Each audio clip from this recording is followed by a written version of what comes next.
Good morning or evening, friends. Here's your friendly announcer. I have serious news to pass on to everybody. What I'm about to say could mean the world's disaster. Could change your joy and laughter to tears and pain. Is that a love in need of a love today? The lyrics has gone away. Not you ruining my goddamn song. I'm going to go back because the screen moved. Is that love in need of love today? Don't delay. Send yours right away. No, you're fucking fired. You're fucking. Go ahead. What? Whoa. Blame Apple. Blame them. Whoa. If they would have windows like real people, then I could get through this shit.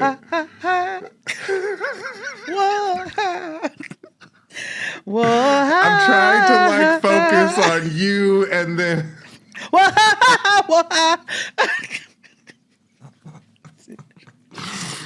Oh, I see how today is gonna go. Fired. Both of Technology has been failing me all week. Hey everybody, welcome back to the fucking show about nothing. It's Jade and XD. Apparently, I'm XD and I had a stroke in the middle of toast. The beginning of this episode. Who smells toast? I gotta get my affairs in order like Justine, okay? Justine. I shouldn't joke about that. I shouldn't joke about that. Oh no. Yeah, actually, because I'm not even like knowing you. It's just like, anyway. Welcome back. Yeah. Welcome back. Welcome, friends and family. To the and most foes. chaotic intro we've ever had in almost 11 years. Maybe? Yeah. I don't know. We forget everything. Yeah. It is what it is. But yes, welcome back to the Black Show About Nothing. Without further ado, let's get this party on the road and let's hit it with Jade's news updates. Yes.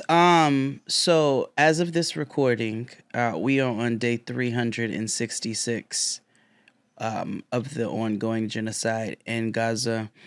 1 full year. 1 full year it has been. And it's less of an update today and more of an acknowledgement of what we have witnessed for the past year.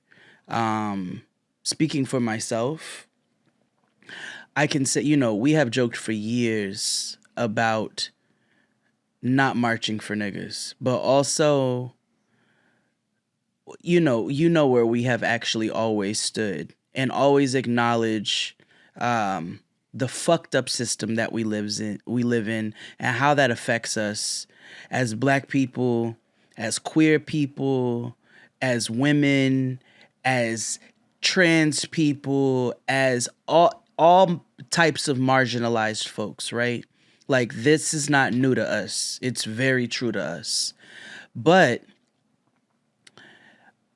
I can say for myself over the past year that I've never witnessed anything as devastating, as heartbreaking, as mind-boggling, as maddening, as horrific, as heavy as what we have seen. And I will never be the same again. Like, I will never ever be the same again. I have to intentionally find threads of joy. This show being one of them, and recording this show with one of my, best friends, soulmates, and, my child and so forth and so on. But I will never, ever, ever, ever, ever, ever be the same ever again. And while this is a year of this iteration of what we know, it is years and years and years of history. It's been a lot of learning. It's been a lot of understanding. It's been a lot of awakening, you know, even knowing how fucked up our system is, just going back and thinking, you know, we talk about nostalgia all the time and watching old shows and listening to music and things that like bring us back to our prime when, you know, we were blissfully ignorant and having a blast. I always knew, you know, white people was white people and government was governing, but you know, even in that nostalgia, I had to reflect and say, think about all of the narratives that have been force-fed to us over our whole lives, from, you know, a lack of real true history as to how this country was founded, a lot of sugarcoating and extreme whitewashing. But when you think about all of the things, even in, you know, in our, my birthday is 9/11. You know, think about how often we kept hearing the war on terror, Al Qaeda, Taliban, insurgents, so forth and so on. And it's like, y'all will fuck up your own people just to continue your narrative that really is nothing but hate and power, thirst for power, and murder and delusion. Because the people who are still spewing rhetoric about beheaded babies, shifting numbers as to how many people were killed at this festival, and let's be very clear, peace to anybody who's killed and harmed in violence, right? But also, them people are crazy. And I'll say it. You're inconsistent and you've got 3 points and you all have stuck to these same lame fucking 3 points for the last year, thinking that niggas' eyes, minds, common sense does not, emotions, human empathy does not work. And niggas' eyes are open. They're open. More than we already knew. They're open to the lengths that you all will go. And I just want to say, in this year of watching the worst thing that we've ever seen, the people of Palestine, the people of Gaza, the people of Rafah are a resilient people who don't deserve the treatment that they've had for, honestly, decades at this point. And we want to remember that there's Black Palestinians there. So for anybody who's like, well, why does this, we've talked about how this affects you, but in case you're still asking that same stupid ass question, there's Black Palestinians. Like, they exist and they matter, but everybody exists and matters, and nobody deserves this level of oppression and destruction. Anybody who can kill animals, babies, and burn fucking trees is an animal themselves. I think animals that's actually not fair to animals. That's not fair to animals. You all are demons. This is demonic what we're watching. And for those who still want to use one of them same lame points of self-defense. So it's self-defense in Yemen, Iraq, Iran, Palestine, Saudi, parts of Saudi that are coming eventually, although I got thoughts on that, parts of Egypt, all of what they're planning to take and are literally currently raining down bombs on now. You mean to tell me that's all self-defense? You can go to motherfuck. That's where you can go. May your whole fucking blood clot line rot for what you wish on these people. and for watching this with your own eyes and choosing to act like it's not real. I got no fucking respect for you. But I do love everybody who I've learned that I'm in community with this past year, whose eyes have also been open. And they will never see life the same again, which comes with a level of heaviness. But this is what it is. If it's heavy for you to think about, if it's heavy for you to watch, if it's heavy for you to feel, imagine what it is to live in that. So we're at a full year of that. And this is it. There's no going back from this. There's no more burying your head in the sand. We're also on day 543 of the ongoing genocide in Sudan. Famine was declared in a camp that houses more than 5,000 people. So the things we've been talking about were pending are here.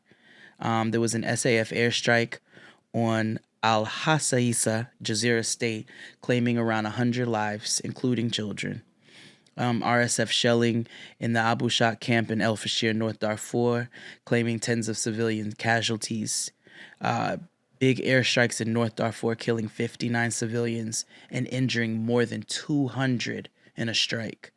And a report by Doctors Without Borders indicates that mothers and children are dying at alarming rates in South Darfur. So there is an initiative, and again, that information will be in the description box, called Black October. We talk about Pink October and breast cancer awareness, which is very important. Black October focuses on raising awareness for the suffering that women in Darfur are facing. Remember, we've talked about sexual assault. It's rampant among women and children specifically. On top of, think about all of the health awareness that we need here. They're not just facing famine. They're not just facing destruction of their homes. They're not just facing displacement. They are also facing extreme health risk and no chances of being able to do anything about that. So we will have information in the description box on how you can look into Black October and raising awareness for that. And we also have links for how you can continue to help on the ground in all through the Middle East, because at this point, it is, like I said, it has spread into Lebanon, into Yemen, into Iraq, into Iran. And so we want to continue to pay attention. A year going by does not mean that we should get complacent with taking in our information, but take care of yourselves while you take in that information. I literally, for the past 2 weeks, I keep meaning to mention this, and I kick myself after I'm done. The victims of Hurricane Helene, we send a lot of love. We don't know if any of our listeners have been affected, but we can only imagine. And there are also many initiatives I've shared online, but we will share in the description box on how you can help those who have faced the destruction of Hurricane Helene, specifically in North Carolina and parts of Georgia, I believe, as well. We also have Hurricane Milton, which is supposed to hit on this recording as of tomorrow. And so, which is all of the west coast of Florida. So we want to keep our community in our prayers, but also keep our eye on the ground so that if there are ways that we can assist to send aid, we are able to do that. But if y'all don't think climate change is a real motherfucking thing at this point, I don't know I don't think we could ever discuss anything ever again. The coral reefs are bleaching themselves out. The temperatures in the ocean are too hot for the fucking animals. It is you got hurricane behind hurricane. Yes, it's hurricane season, but to have category 4s and 5s back to back like this, we don't have nothing to talk about if you can't acknowledge that climate change is a thing. And I don't even know how to help fix that. I continue to recycle, but nigga, we are on the edge of glory at this point. And you keep dropping nuclear motherfucking bombs all over the world. That's not just killing people. That's not just destroying land. It's destroying the fucking earth too. So they are committing murder. This is genocide. This is also destruction of a precious earth.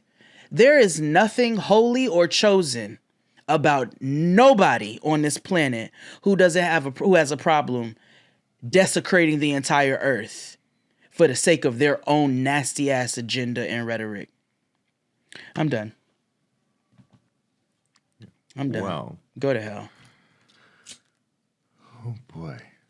Yeah, peace to those who are struggling here, who are victims of the hurricane. This hurricane is the largest on Earth ever recorded, or the fifth largest ever recorded. But that also makes me wonder, with current technology, if this is actually the big one, because it's like, what were they doing in 1924? Just like licking their finger, Please don't.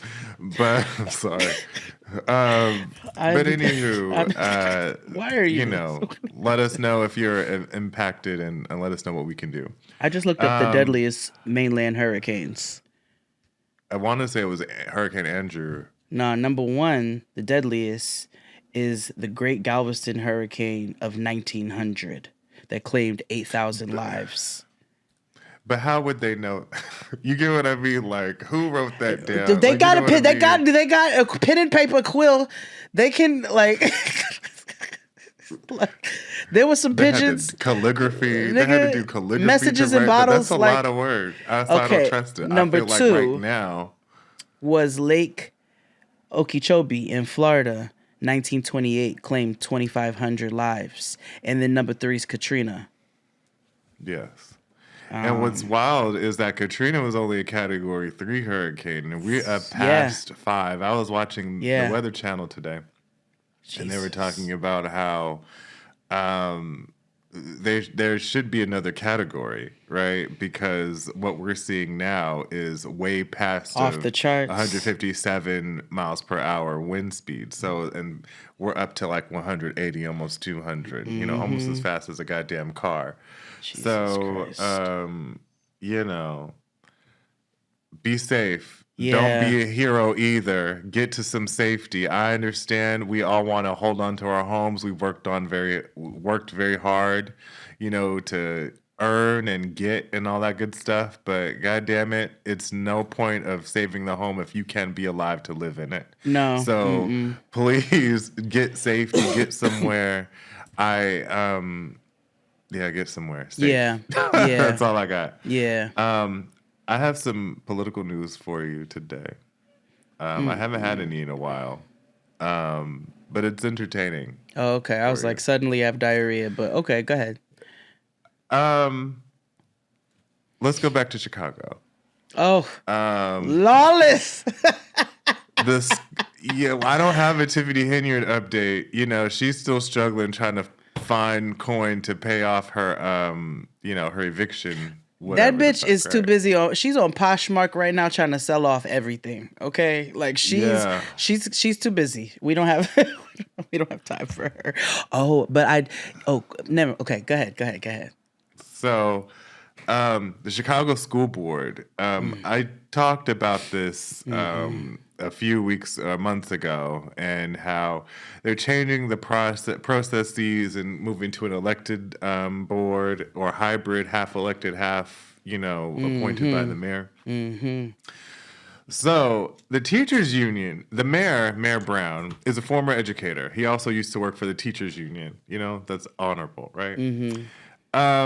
Here are some things that are going on. The teachers union wants a pay raise. Okay. And more protections for retirement. The problem is that the Chicago Public School Board is about $1 billion in deficit, right?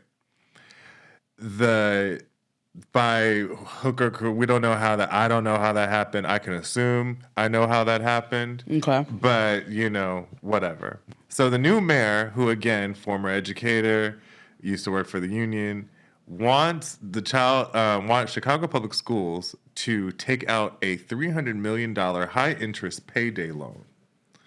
Wait. Right. So that they can fund the things that the teachers union want, like raises and shit like that, right? Okay. So when you hear payday loan, you're like, this sounds like niggas do, and it's exactly what it is. It is a payday loan. Wait, you're not being funny? No, I'm being very serious. Like he wants Chicago Public Schools to take out a payday loan for $300 million. Hold on. So what happened to the bank? Like what? What happens? Right. Like I feel like so many steps. Like I feel like there's so many. Flew. But see, that's the thing, though. I said that too. I feel like there's got to be some other steps to like we don't have to go to like I want my money and I want it now. No, that kind I of just thing, like. Right. Payday loan you is can't jarring. JG Wentworth a union. Like you can't you can't. It's weird. So then the school board was like, no, we're not getting into any more debt, and especially not taking out a payday loan, nigga. Are you crazy? So then, see, this is what happens when you hire your cousins to do shit. Oh, but this was already the existing school board, right? So then the other day, all like 7 of them motherfuckers quit. Like the whole entire school board resigned. Don't know why. I was like, why? No one is. Everybody being tight-lipped, but because there is a lull between now and January where the elected board comes in, the mayor gets to appoint all of the school board members. This is important because the news and other constituents in Chicago are like, he's strong-arming the CEO of Chicago Public Schools. Okay. Because here's the thing. CEO is standing 10 toes down. I don't want no fucking payday loan. You're crazy, mayor. However, the school board can fire the CEO. How is this a real suggestion? If the mayor can appoint the entire school board, and if all those people on the school board are working in the interest of the mayor, then you can assume that they're going to vote to remove the current CEO and implement this $300 million payday loan for teachers, right? How is this a real suggestion? Wait, the mayor of Chicago? I'm surprised Tiffany Henier didn't. Yes, the mayor, the black ass mayor, and he went on a press conference and was like, "If y'all in my way, I might have to do what I got to do," and that's a direct quote. Oh Lord, look at this nigga! Look at this nigga. Brandon Johnson. He got a curl too. Mm-hmm. Wait, he has a curl. Okay, Lightfoot, you're out of here. Like, please. Mm-mm. Oh, he looks like a pastor. Yeah. He looks. He looks. Yeah, he looks. He looks like a pastor who. Yeah. Yes. Yeah. He's got shifty. His eye. Hold on. A Willie McKay type of situation. Shifty eyes. Mm-hmm. Shifty smile. I also don't trust niggas that actively wear corduroys. It's a me thing. I know it's a problem. I've got irrational just like I don't really trust judgments. niggas that wear bow ties. But hey, that is fair. That is yes. Unless you a stud, I don't trust it. How do I feel about that? Listen, you got listen, stud. You got to give them something. I don't know if I trust it. No, I don't know if I trust a stud with a bow tie either. Honestly, I don't think I trust anybody with a bow tie. Unless you're working, Mr. Belvedere. Maybe, unless if you at like the AMC or something, I don't know. Or like what year are you in right now? They do have them still at like they still wear like the bow ties and things at some of them. When I went to go see Barbie, they had bow ties on, and that was like 2 years ago. Because I remember making a comment like, "Why the fuck are they wearing bow ties?" Yeah, not here, not in lawless New York City. Maybe it's because where I went, because I went to a whites only type of theater. You see how they love when I tell you they just be trying I went to Pasadena. Well, I saw it in West LA. They want to relive the days of yore. Too bad. They probably made niggas wear white gloves too, didn't they? They might have. I don't recall. Oh my God. Okay, wait a minute. What's a trad wife?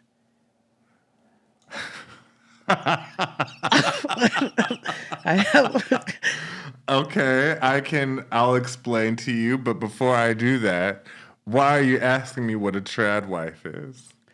I will tell you why I'm asking you what a trad wife is after you explain to me what it is.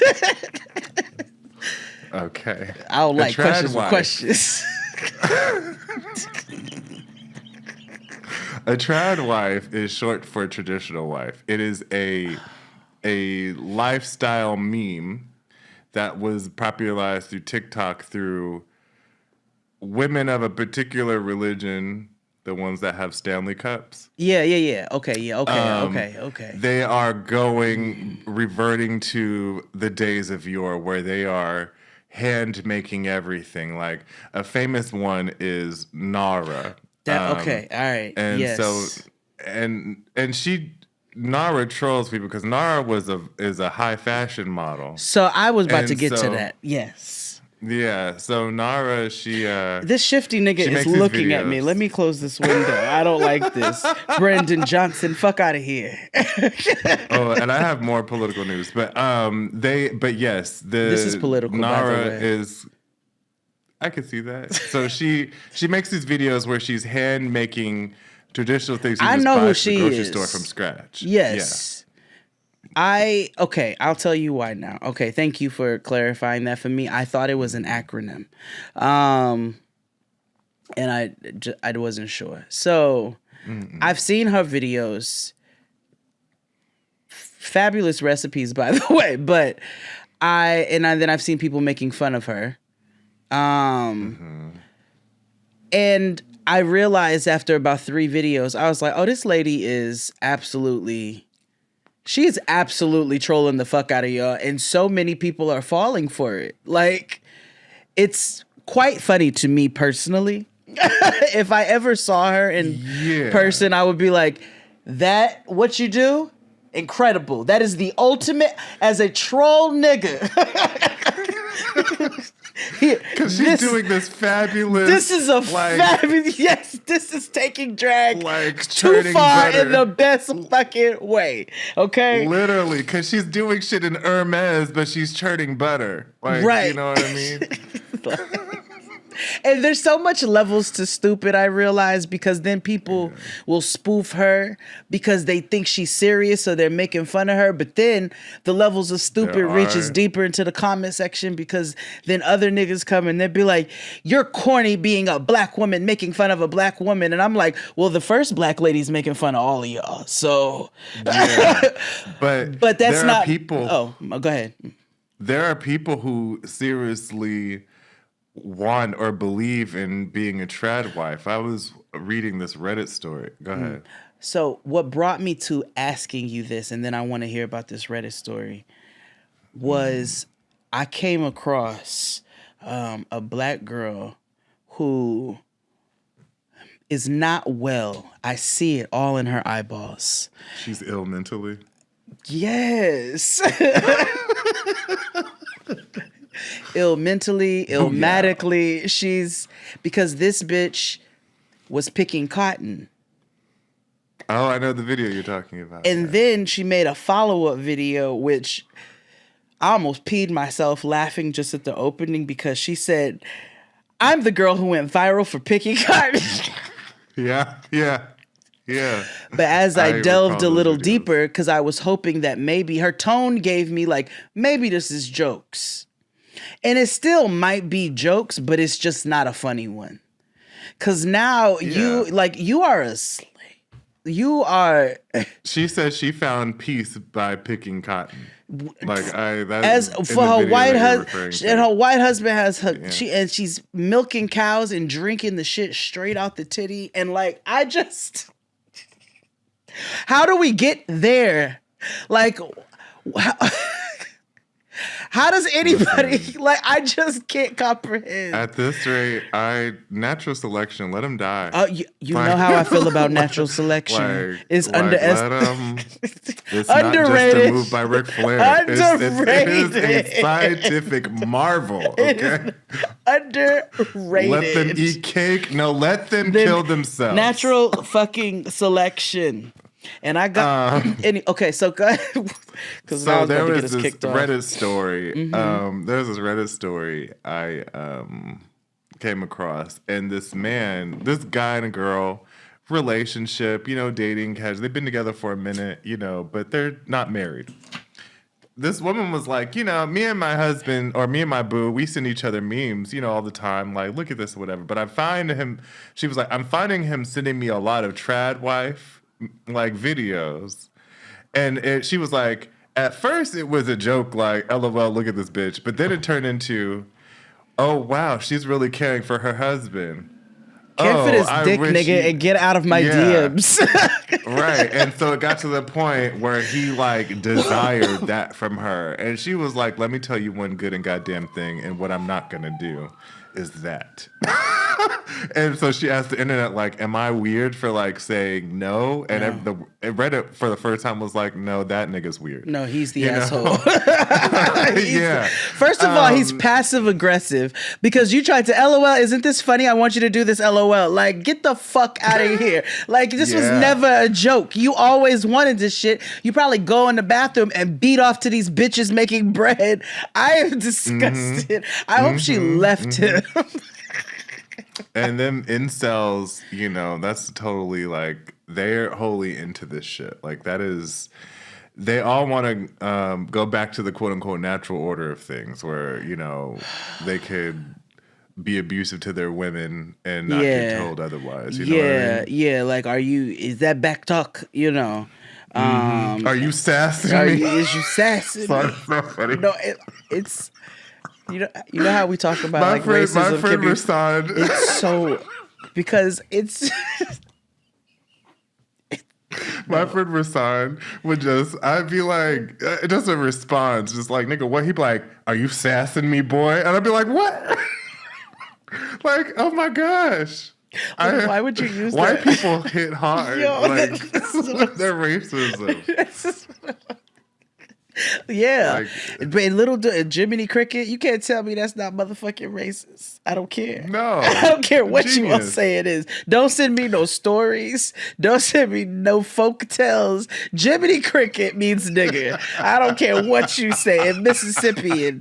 And so, like, I know it is. These niggas be trying to be racist all the time. All the time. Exactly. Oh, anyway. But I have, before we go on, this is something I didn't know I would be able to do. I thought I would have come close, and I'm almost there.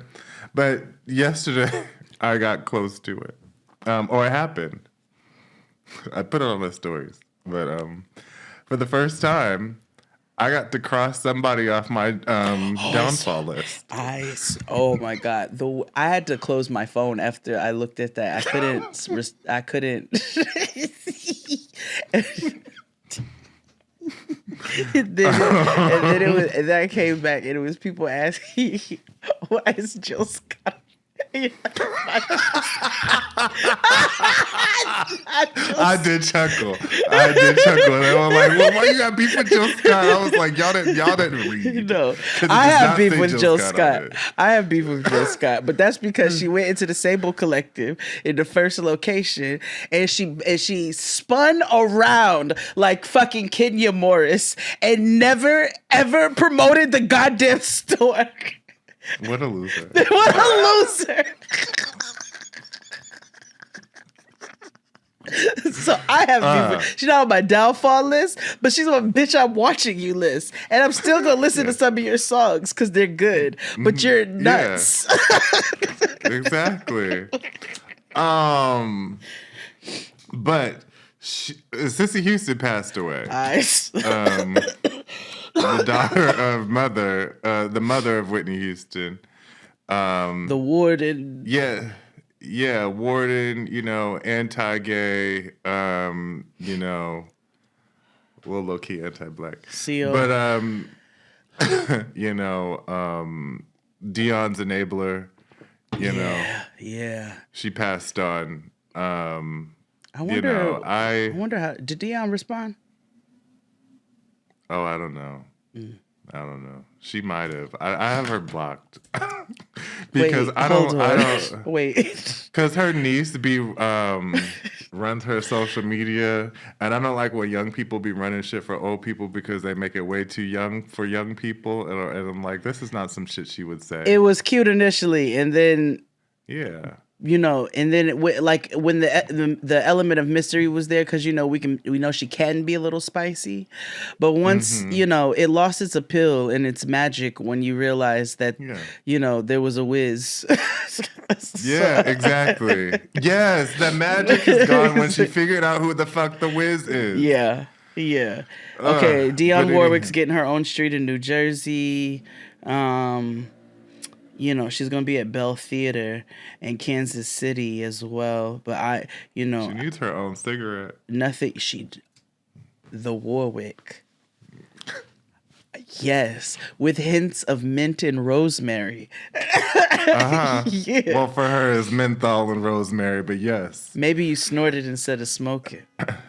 Or, with chamomile to remind her of memories of Burt Bacharach. I want to know about the interracial fucking back in the day. I don't. I do. I'm curious because it was banned. You know what I'm saying? So I want to know, I want to know about the outlaw. I want to know about the fucking prohibition era. Like, who was doing what they wasn't supposed? Who was doing who they wasn't supposed to be doing? Besides Richard Pryor. He was fucking white niggas. Mm-hmm. Yeah. Mm-hmm. It was a nigga in loving. I don't care nothing about them. All at the same time. Jimmy Dean and Anna. Yeah. Mm-hmm. Yeah. They practiced a love that couldn't speak its name. Okay. We've got bills to pay. We do. Thank you for listening each and every week. Tell a friend, tell a friend, tell a friend. Most importantly, we know that sometimes our episodes can be heavy with the news. However, it's necessary news. However, we understand that it could be triggering for some, especially those who live in other countries. Mm-hmm. So we have decided to put timestamps in so you can choose your own adventure. And that's everywhere you listen to this podcast, including YouTube. Speaking of, today think of it as tax-free day in New York City. Today is a free day. You can access the video version of this directly for free on YouTube. Normally, we provide it on behind a paywall, but today, because we're celebrating a brand new season of Life After Lockup. Mm-hmm. Tradition. Yes, traditionally, we're tradwifing here, and we're giving you, the first episode free, and all the subsequent will be behind a paywall down on Patreon, which you should join. We have a wang dang motherfucking doodle down there. Shout out to y'all. Did not know y'all would bang with Black Ink Crew like that. Niggas went up. I'm not mad at it. It was just something we watched on a whim, but I have something for us today. Oh, wonderful. Yeah. Yeah, so, I also, Patreon is where you can get exclusive things like the story I'm getting ready to tell XD about how I have a plan to build a core memory with Noah, but I will only share that there, so. Okay. But yes, subscribe to us on Patreon. It's $9.99 and $12.99 respectively. $12.99 gets you everything and then some. $9.99 gets you everything, but you really want to sign up for the then some because the then some is very important. Yeah. Yeah, subscribe to us also for free on YouTube. We do 90-day fiance recaps. And before the 90-day, I watched the first episode. And That's what we're watching for the ABC show. Oh, okay. I didn't finish it, so wonderful. But anywho, yes, and be sure to check the description box wherever you're listening to get all the news updates, all the links. Again, I'm producing another podcast called If Mama Only Knew. Find their links in the link tree or in the description box wherever you're listening. It's a really good episode, really good show. It is. Let's take a break, and we'll be back with more Jade and XD. Hit it, Claude. And we're black. So I have something else to tell you that I forgot to tell you. What? New York has the Tiffany Henyard, kind of. Who, Eric Adams? Who? Oh no, not him. Do you know who Jessica Rosado is? That sounds very familiar, actually. Hold on. Well, for those, I'll tell you. She was a former Bronx DA. She just got let go recently. Because, that's why. Because she was trying to force her subordinates to vote for her in a fabulous 40 under 40 or fab over 40 beauty contest. So, like, the winner was supposed to receive, like, $40,000 of cash, a spa-cation, and to be featured in a magazine. And so, like, she kept harassing all of her coworkers and employees, like, via WhatsApp and family members. And, like, have you voted today? Like, emails and whoop-de-whoop-de-woo. And so the ethics board was like, no, you're pushing it, queen. You can't, now you're texting people. On WhatsApp at that? I fucking hate WhatsApp. I'd report her off the strength. Yeah. I only have WhatsApp because I know my international friends use it. Yeah, exactly. Primarily. Or when Swade was a flight attendant. Mm-hmm. And so it was easy to talk. Via WhatsApp. It works for certain things. I just hate it. But to harass your coworkers and your employees via WhatsApp is a different kind of That's a different kind of demonic. Speaking of the Bronx, I was in Community with Candy Muse the other day. Really? Yeah. How so? I meant to say this in the beginning. Shout out to our friend, my low-key brother-in-law, Oliver Delgado, who's now the head of communications and things over at the LA LGBT Center. Ooh. They held their second annual Latinx event, Queercé. So it's a quinceañera for queer people. Okay. And it was hosted by, again, Selena S. Titties. I was wondering if... treat. Okay. I will say, meeting her and interacting with her, she was very misunderstood. I can see that. The show. I can see that. And I thought about, I was talking to Chris about it, and I was like, RuPaul's television is designed for not her type of queen. Absolutely. My only issue with Selena was the fashions were ill-fitting. Yeah. There was a taste level there, but personality and that she also is very passionate. You know, she's a Latina from here. You know what I mean? Like, but it was very. You could tell, like, oh, you deserve better. And Candy's a good time. I'm sure. You know why? And very professional. I can see that too, because Candy continues to work, and there's a reason why Candy continues to work. She on the E. She on the show with Tiffany Pollard. Yeah, I saw. So Candy continues to work. When people continue to work like that, there is a reason why. Yeah. There is a reason. Yeah. So shout out to them and shout out to you. Mm-hmm. Yeah, it was a good time. Good time. But I went also, to the it was Maxwell nice to be and oh, my bad. Oh yeah, it was nice to be, to see, the Latinx community, because Latinx community, be celebrated and honored, especially here. It's LA. Absolutely. why Hispanic Heritage Month all you, day. Yeah, I saw you were being an uncle. I was. Speaking of Hispanic Heritage Month, I saw my Latinx primo, Maxwell, along with Jasmine Sullivan and a nigga from Indiana named October London. He does this. That sounds like he'd be on Pop the Balloon, but that's just me. You know what? He would absolutely be on Pop the Balloon. He would absolutely be on Pop the Balloon. We went as a sister group and had to do some work that weekend and Kia is not a big Maxwell fan. She's like, I know Maxwell music and I like what I know, but I just don't go pop on a whole Maxwell album. She became a believer that night. She understood the magic that is Maxwell. And it's not just his music. It's his aura. It's his energy. It's his personality. Like, Maxwell is a truly kind person.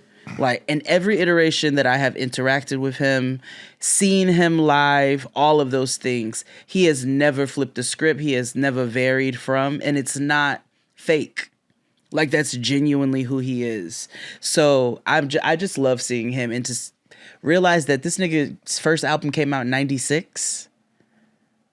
Yeah, that's when Urban Hang Suite came out. Urban Hang Suite was written in 94 and 95, but came out in 96. Even still, for whatever reason, I was thinking like at least 98. But then I feel like that's when Coco Cure came out. Right, exactly. Oh, of course. Of course you were. You were like, yes, from the highs to the lows. But no, 96 is when Urban Hang Suite came out. And so Maxwell has, that's almost 30 years in the game. Yeah. That's incredible. And still sounds incredible. Sounds, moves, looks, like just, he really is a treat. You know what? Maxwell also makes age-appropriate music. Very much so. Because let me tell you who I am sick of, and I wish they would sit down. And I hate the fact, because I really love him, but Tank... Oh, Tank does much. Tank does much. Yeah, he does. He's the type to. I know he has like a no. What? He likes his booty hole lick. Oh, he's told us that. Yeah, before. But that's the thing. No, it's stuff like that where I'm like, but for what? Like, I'm not shaming that you like your booty hole lick. I'm just trying to figure out why I know that now. No, what I was gonna say, I know he wears t-shirts that have sexual suggestive things on here, like eater or something, and it's like the arrow pointing up, or you know what I mean, something corny or something like aggressively horny. I just feel like because he gives and you don't have to be dirty, nigga. You were a talented, attractive man. But with a great musical podcast, but you up here making young fuck on nigga music with other weird fuck on niggas, and it's just weird. Yes, yeah, they still be talking about licking people up and down, and sir, you could talk you don't have. No, maybe it's a man problem because Smokey, right, when he came out with the "I want to eat your coochie" and you're like 87. My husband just bought a bowling shirt that's like lay the pipe mechanic or something. I don't know. It's a nigga thing. You know what I'm saying? They just be. Okay. All right. And I can't even call it like a cisgendered. Like, I think this is just like a heterosexual. You know what I'm saying? Because Key Rock is a nigga who will also wear fashions such as those. So I just feel like this is just wrapped up in that.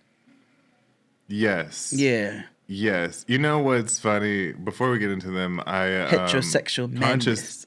Consciously, who I enjoy. A treat. Yes, he went to a masculinity conference, and it was actually put on by studs. That And sounds like so, something he would do. right, and so he was talking about how he has a different understanding of what masculinity is because masculinity is not just a male thing. No. And so he was talking about how if you truly practice masculinity, then maybe we need to incorporate or include other genders, and not be excluded. And when I was watching Kerok in this episode 11, I was like, it is very inward of you to get a Mercedes as soon as you get out of prison. They had that before he got out. And because then that's what she was driving. That I'm sure Kerok set up to pay for. Yeah, because remember, Kerok had business about himself. Even, let me tell you something about Kerok. Kerok stays with his ducks in rows, minus a few things. So, but you know what? The marbles is the problem.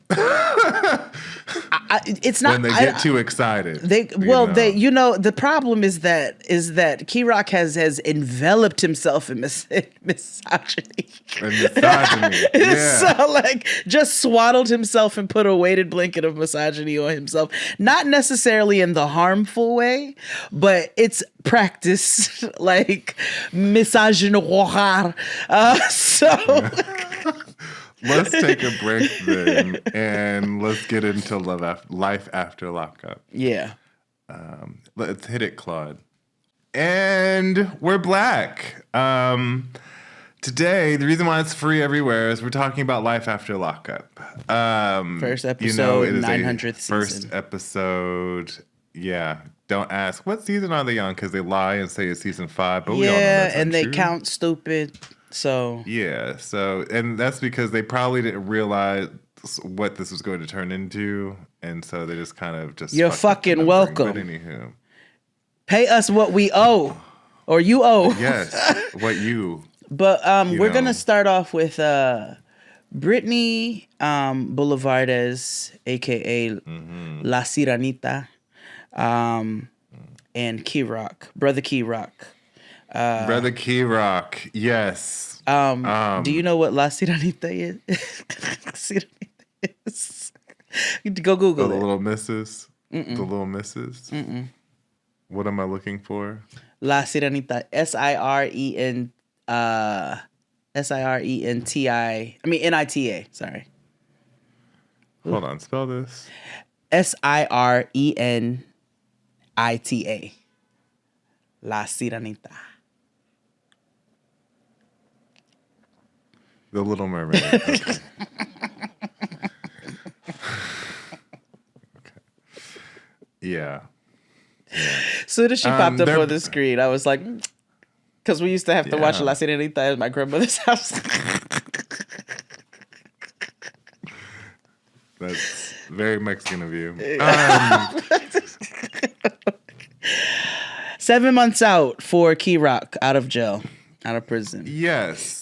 Remember, we have talked and dealt with them for about 2 years now. So these dates are a little skewed. But to recap you all in their relationship, Britney was locked up before, and she met Kerok while in prison. Mm-hmm. They engendered a relationship while there, and then they got split up. And it was very difficult to keep in contact, but they stayed true to each other. Britney got out, and she ended up living with Kerok's family in Virginia. Mm-hmm.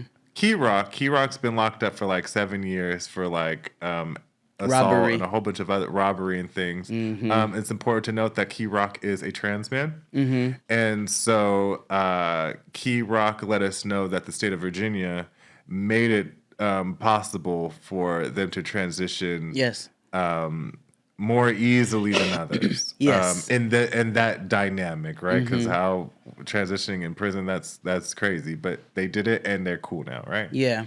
They got out 7 months ago. They're still like putting their ducks in a row, but it seems like they got themselves together, right? They are all moving. At first, it seemed like it was just Kerok and Britney were moving, but it seems like they're packing up everybody, the mama too, and the brother, and starting a new life in Houston, Texas. Now, they were packing that moving truck, and I was spawning a fucking nuke.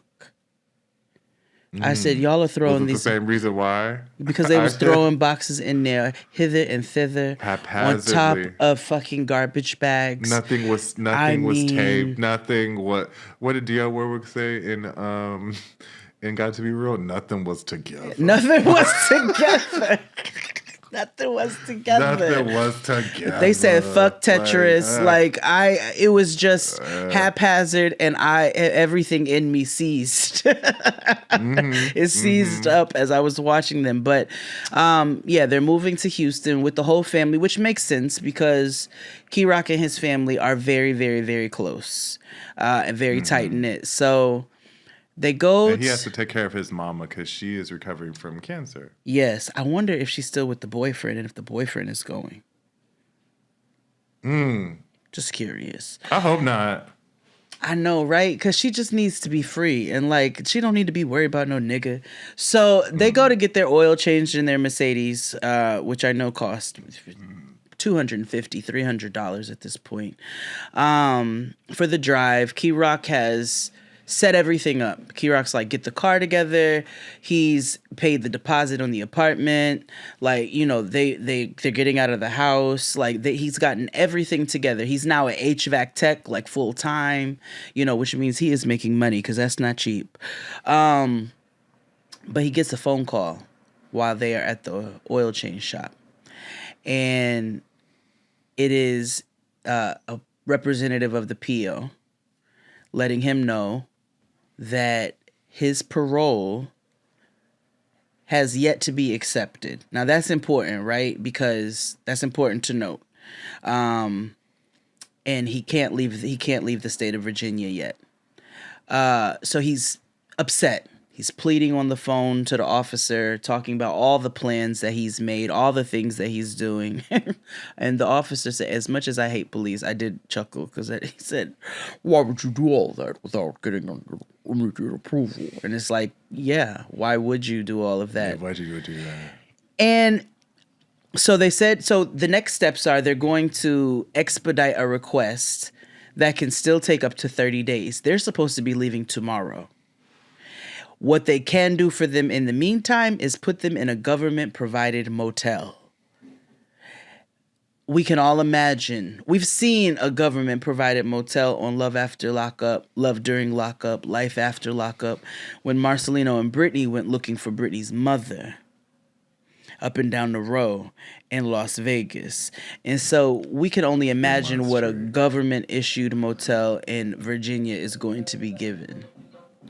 And it makes sense why there is a holdup, because it is not just Kerok who is applying to leave. It is Britney as well. And so they're getting a request for 2 formerly incarcerated individuals who are still on parole, relocating to their city. And let's be very clear. Britney's charge was armed robbery and Kerok's was robbery. So while we see the shift that they've made, Tradwife, all that, you know what I'm saying? Because Britney is a trad. That's wife. What she is. She is. That's what you should have. I should have. She never first lady. She is, down to how she wears her jackets on her shoulders.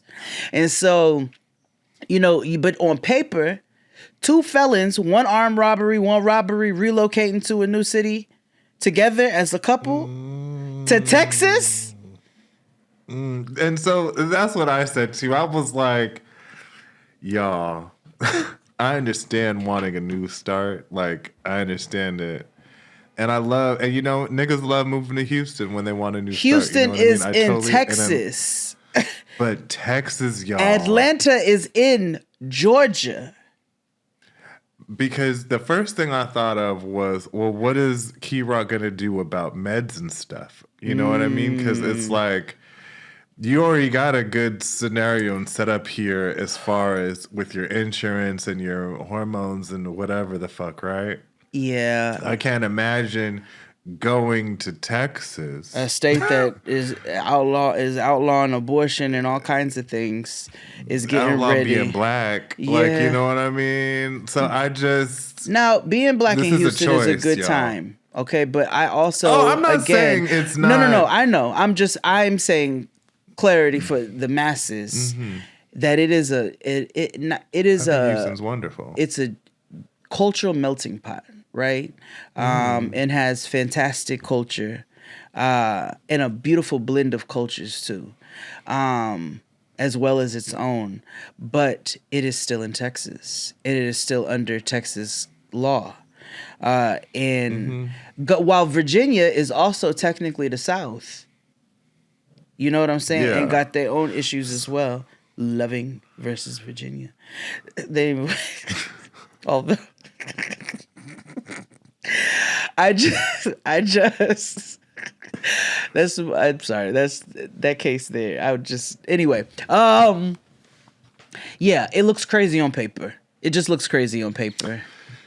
Yeah, it doesn't look good. I mean, I'm going to assume that it's all going to pan out and work out for them. But in the first episode, it was just very, things look bleak. Yeah. You know, Yeah. Kerok's head, this means that they can't move at all, which was important for Britney to come on and be like, let me understand. And she was like not yet. Like, you know what I mean? Yeah. So it was...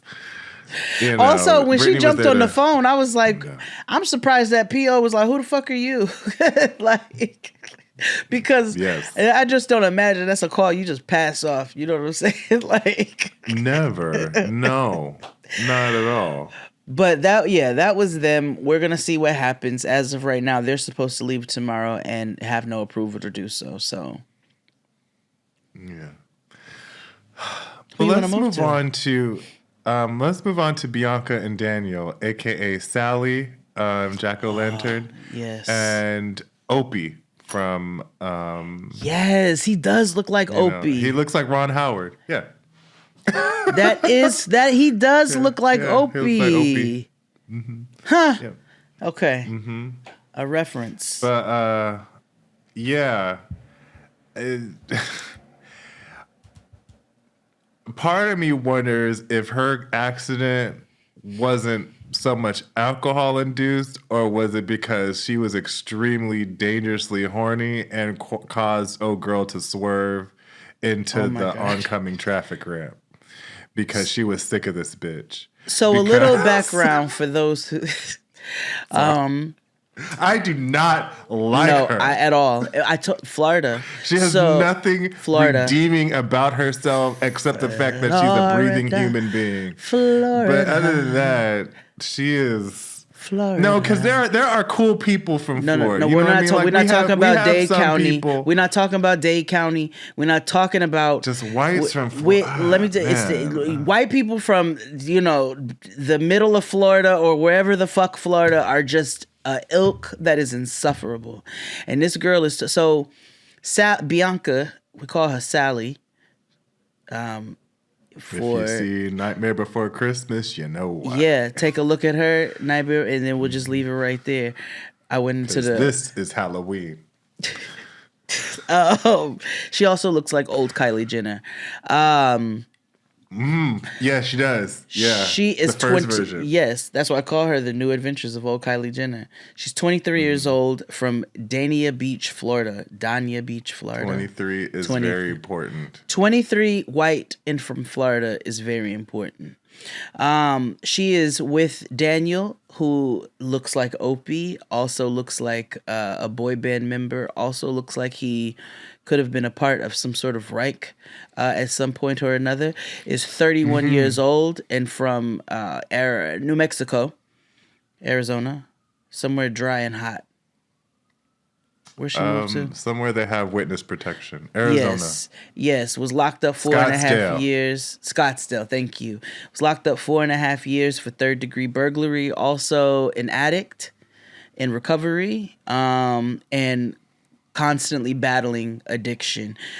She moved to Arizona from Florida right before, about a couple months, I think 30 days or something like that, before he got out, set up shop so that they could be together. And she is every bit of a 23-year-old white girl from Florida in thought, deed, action, essence, energy, aura, and everything else in between. That's the background. Yeah. So, he just got out a few hours ago. And so, we go through flashbacks of, because this is her recounting and letting us know how horny and sex deprived they both are. Yes. Like, he had sent a tracing of his dick where she was showing her BFF Hannah Montana. Yeah. And, they finally get to the crib. And you can visibly see him being very anxious because he's like, this is sensory overload to me. I haven't been out in like over 5 years. So this is all new, you know, and being an apartment, I don't have to see a cell or whatever. Right. And then the grossest thing happens. He doesn't shower. No. Like at all. Like Not for even the a rest of thought. the evening. Not even, he just went in and sat down on her Marcus from Boomerang's couch. And because she also has the apartment set up like Marcus from Boomerang. It's a lot of red and black. Yeah, and the only thing she bought for the for the kitchen is a bottle opener magnet. Because she needs, to open her bottles of wine. Exactly. So, he sits on the they bone, whatever. I'm a little on the fence of if he was, because them older pictures, I was like, I don't know if meth makes you queer. I don't know. No, But it was giving me more like, boy band than it is than it's giving anything else. Same thing. So anyway, I can say that because I can. Yes, and I can silently agree. What? That was out loud. But anywho, it's morning, no Shirley Murdoch. And she's talking about how he catfished her. Like, he a little on the skinny side. He got muscles, but he a little on the skinny side. And I'm like, well, damn, bitch, he was in prison. What do you... Well, what do you expect of him? I don't know. You know what I niggas mean? be coming out buff, but also, your body is your body. Like, but it's genetics. Right. Like, you know what I mean? Like, I don't know. Like, did she expect him to take like protein shakes and just have a plan? Girl, like, also, what are you? You are in here in this tank top that I wore in 2004. Oh yeah, all of her clothes is exclusively from Charlotte Russe. But like Charlotte Russe's vintage collection, 2002. Yeah. But that's, I feel like, what malls in Florida give anyway. That's fair. Like, they've never changed. Like, everybody shops at the Limit too for all their life. Yeah, or Aeropostale. Abercrombie and 579. Yeah, those things, right? So, in typical Life After Lockup fashion, they end up asking him about how the butt was and stuff. And he was like, I saw the moons, the mountains, the rivers. It was a fucking As Yet song shit. And she was like, I could have had a V8. Yeah. But she also is looking for, like, porn star, put me through the mattress, And you can't expect that. Well, maybe I guess you could expect that from someone who refused to take a shower, but then was just like, let me put it on you, because that could either go one of two ways. Not only that, she lets us know in so many words that, like, that they were soaking, and he was enjoying it. She was ready to get her bed rocked, and he was, he was getting euphoria off of soaking. And I mean, again, a man who has not touched, and he has not had sex in like 5 years. So he's And actually longer than that, because remember, he told us, recall. He was like, I don't know the last time I had sex because before I got out of prison, before I went into prison, nobody wanted to fuck on me because I was an addict, which I was like, well, what circle are you running in? Because all the addicts I know be fucking on each other. But I tell you, like rabbits. Like outside. You know what I'm saying? They like in front of other niggas. So I was just trying to figure, I was like, oh, you're running in the wrong circles, King. But it's probably not what I should be. You had bad meth. You had bad meth friends. Right. Like, how do you end up in the wrong meth circle? Like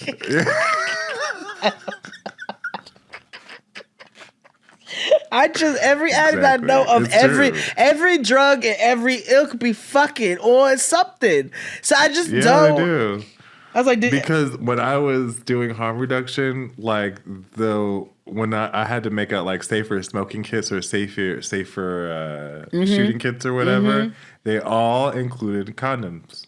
Yes. Because they be fucking for either pleasure or for the shit they're trying to smoke. Hello, so, or a cheeseburger. You know what I mean? All I'm saying, all people and addicts be fucking. So I just don't know what he was doing. They do. They really do. Yeah. So he's making her breakfast and things. What happened? Do you ever be thinking about like you old and fucking? Mm-hmm. I think about that often. I always thought that after a certain age, I'm hanging up like gay sex because what do I look like? Like, there's one thing, to do the bending, and then there's another one. Do you know what I mean? Like, if you a bottom at 50, that's dicey, bro. Like, you know what I mean? Like, I think about, like... They're like, well, can I tell you a story? I'm not being problematic. This is real. Uh-huh. It was like 25 years ago, and my good homegirl worked at Chase. And so sometimes, I'd go and link her, we'd go eat or whatever the case is, right? So I got to know her coworkers and shit. And there was one particular coworker, and he would come eat with us sometimes and, all of that, right? And then I would do my banking. I did my banking at Chase at the time. So, like, if I needed to do something, I'd just go to her branch. So, there were a few times where, he would have to scurry off. And he was honest about the fact that, like, his muscles weren't muscling like they once did, and he had to, gotta go right now. And so, that was my first, like, I was like, wait, hold on, like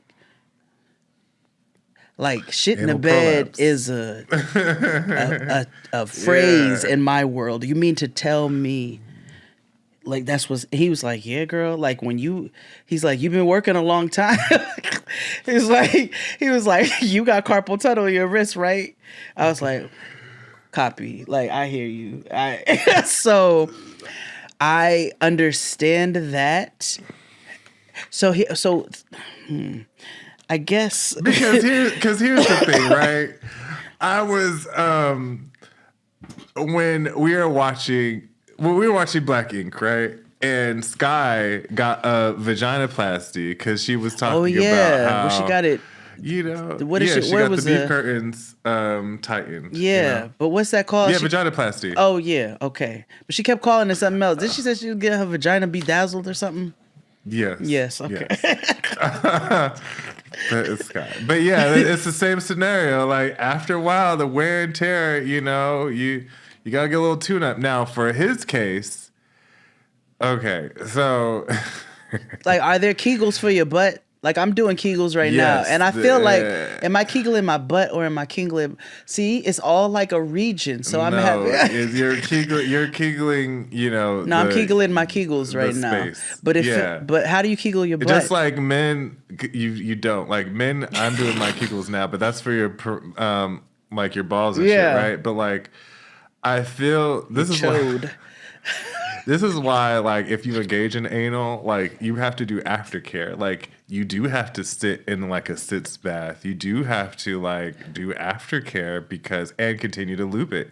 Because it is 'Cause you a sensitive area, and you're yeah. tearing, and like if it dries, and you all know when you scrape your knee and No, it's you true, don't put yeah. Neosporin on it, shit fucking hurts, right?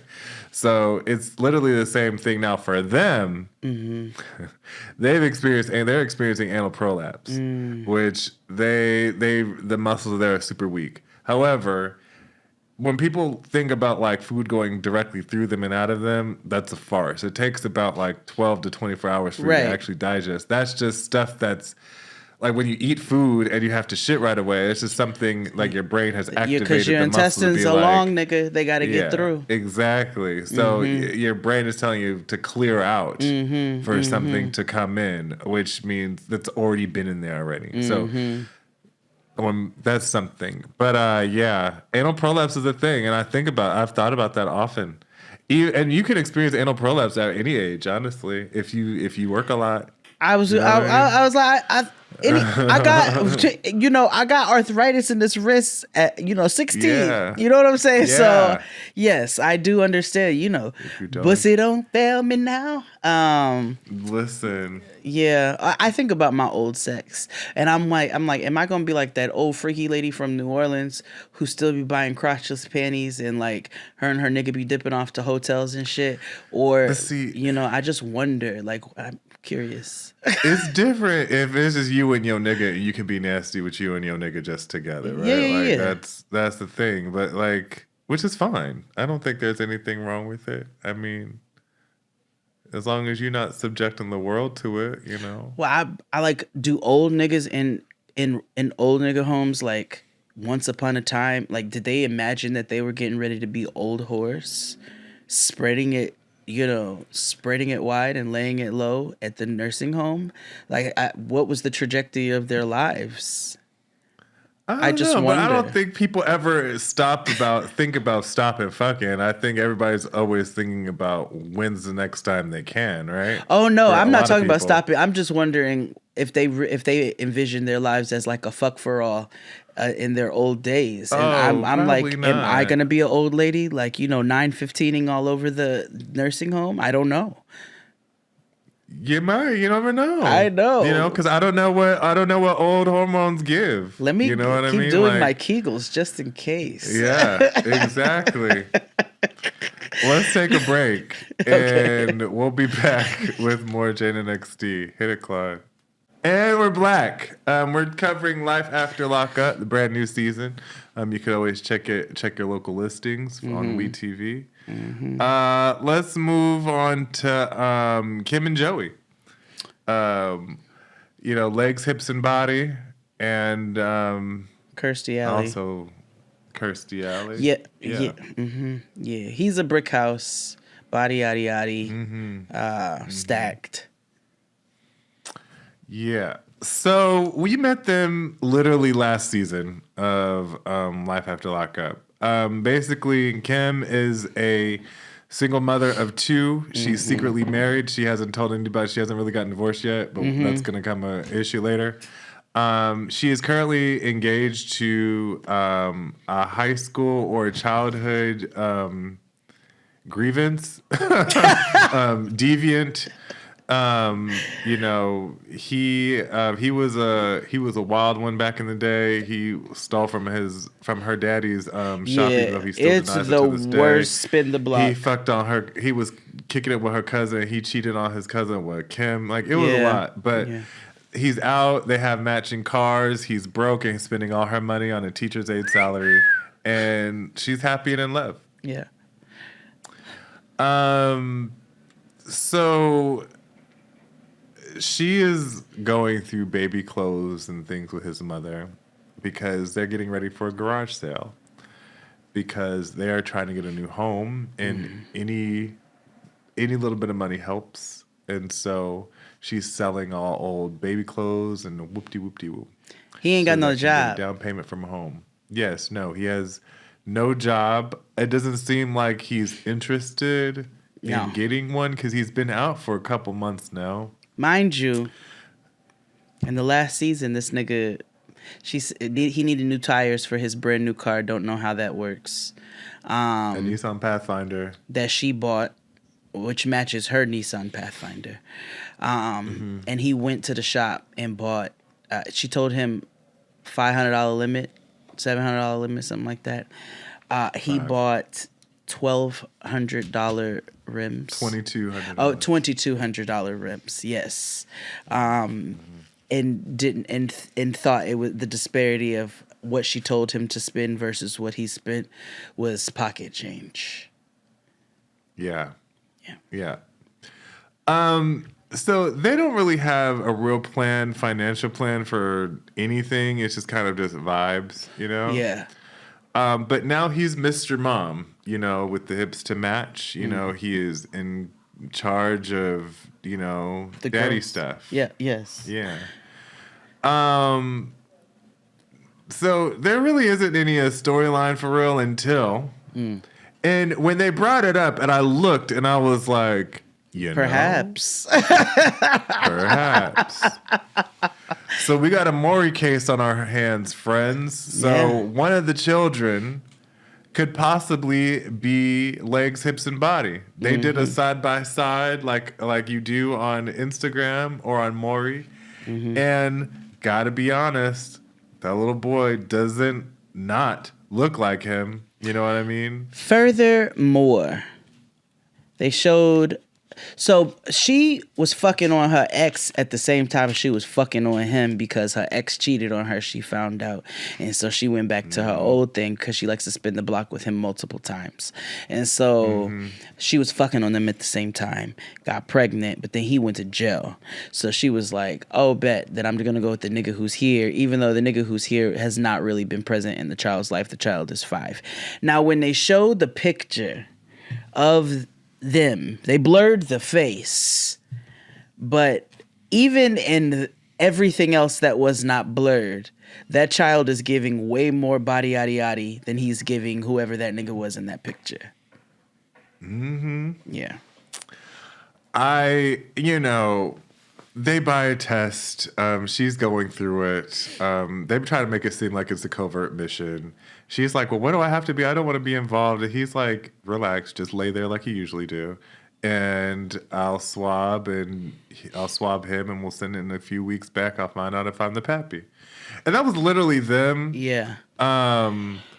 It's very difficult. This is about to sound really problematic, but I think about this often. Like the children of Maury. Like my mom not mine. Like my mom went on here 7 times. Yes. To figure out who my dad is, and each one of them wasn't my daddy. As adults, we know we don't sex shame because, you know, shit happens. Niggas have a good time, you know, many variables. Yeah. But it's interesting. He's very... when it's your mama. Right. He's... you know, he's gung-ho about getting this DNA test because obviously it's like my seed. You know niggas.